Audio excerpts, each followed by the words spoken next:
ರಾಜ್ಯದಲ್ಲಿ ಡೆಂಗಿ ಪ್ರಕರಣಗಳು ದಿನೇ ದಿನೇ ಹೆಚ್ಚಳವಾಗ್ತಾ ಇದೆ. ಈ ಹಿನ್ನೆಲೆಯಲ್ಲಿ ಬಿಬಿಎಂಪಿ ರೀಲ್ಸ್ ಮೊರೆ ಹೋಗಿದೆ.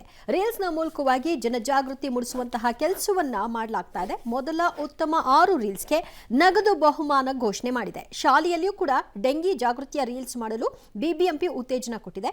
ಇದು ಚರ್ಚೆಗೆ ಗ್ರಾಸವಾಗಿದೆ. ಮತ್ತೊಂದು ಕಡೆ ಸಾರಿಗೆ ಸಂಸ್ಥೆಯ ಬಸ್ಗಳಲ್ಲಿ ರೀಲ್ಸ್ಗೆ ಸರ್ಕಾರ ಬ್ರೇಕ್ ಹಾಕಿದೆ. ರೀಲ್ಸ್ ಮಾಡೋ ಸಿಬ್ಬಂದಿ ಕೆಲಸಕ್ಕೆ ಬರೋದೇ ಬೇಡ, ಅವ್ರ ನಾಲಾಯಕ್ ಅಂತ ಹೇಳಿದ್ದಾರೆ. ರೀಲ್ಸ್ ಮಾಡೋರ ವಿರುದ್ಧ ಕ್ರಮ ತಗೊಳ್ತೀವಿ ಅಂತ ಸಚಿವ ರಾಮಲಿಂಗಾರೆಡ್ಡಿ ಎಚ್ಚರಿಕೆ ಕೊಟ್ಟಿದ್ದಾರೆ. ಇತ್ತೀಚೆಗೆ ಹುಬ್ಬಳ್ಳಿಯಲ್ಲಿ ಚಾಲಕ ರಮೇಶ್ ರೀಲ್ಸ್ ಮಾಡ್ತಾ ಬಸ್ ಅನ್ನ ಎತ್ತಿನ ಬಂಡಿಗೆ ಗುದ್ದಿದ್ರು.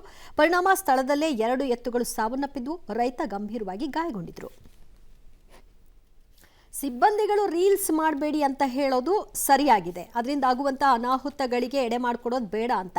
ಆದರೆ ಜಾಗೃತಿ ಮೂಡಿಸೋ ಸಲುವಾಗಿ ಜನರೇ ಮಾಡುವಂತಹ ರೀಲ್ಸ್ಗೆ ಉತ್ತೇಜನ ಕೊಟ್ಟು ಅದಕ್ಕೆ ಬಹುಮಾನ ಘೋಷಣೆ ಮಾಡೋದ್ರಲ್ಲಿ ಚರ್ಚೆ ಆಗೋದು ಅಥವಾ ರಾಜಕೀಯಕ್ಕೆ ಒಳಪಡೋದ್ರ ಅವಶ್ಯಕತೆ ಏನಿದೆ? ಡೆಂಗಿ ಅಟ್ಲೀಸ್ಟ್ ಕಂಟ್ರೋಲ್ಗೆ ಈ ಮೂಲಕವಾದರೂ ಬರಲಿಕ್ಕೆ ಅರಿವಾಗುತ್ತಾ ಜನರಿಗೆ? ಆ ಮೂಲಕವಾಗಿ ಆದರೂ ಜನರನ್ನ ಎಂಟರ್ಟೈನ್ ಮಾಡಿಕೊಂಡು ಅವ್ರನ್ನ ಜಾಗೃತರನ್ನಾಗಿ ಮಾಡಬಹುದಾ? ಅದರ ಬಗ್ಗೆ ಆಲೋಚನೆ ಮಾಡಿದ್ರಲ್ಲಿ ತಪ್ಪೇನಿಲ್ಲ ಅಂತ ಕಾಣಿಸುತ್ತೆ. ಬಟ್ ಯಾವ ಕಾರಣಕ್ಕಾಗಿ ಇದರಲ್ಲೂ ಕೂಡ ರಾಜಕೀಯ ಹುಡುಕ್ತಾ ಇದ್ದಾರೋ ಗೊತ್ತಿಲ್ಲ. ಒಟ್ಟಿನಲ್ಲಿ ರೀಲ್ಸ್ ಮಾಡಬೇಕು ಅಂತ ಯಾರಾದರೂ ಮುಂದಾಗಿ ಡೆಂಗಿ ಸಂಬಂಧಿತವಾಗಿ ರೀಲ್ಸ್ ಮಾಡ್ತಾ ಇದ್ರೆ ಬಹುಮಾನ ಘೋಷಣೆ ಮಾಡ್ತಾರೆ.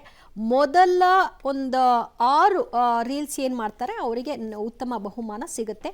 ಮಾಡಿ, ಏನು ತಪ್ಪಿಲ್ಲ.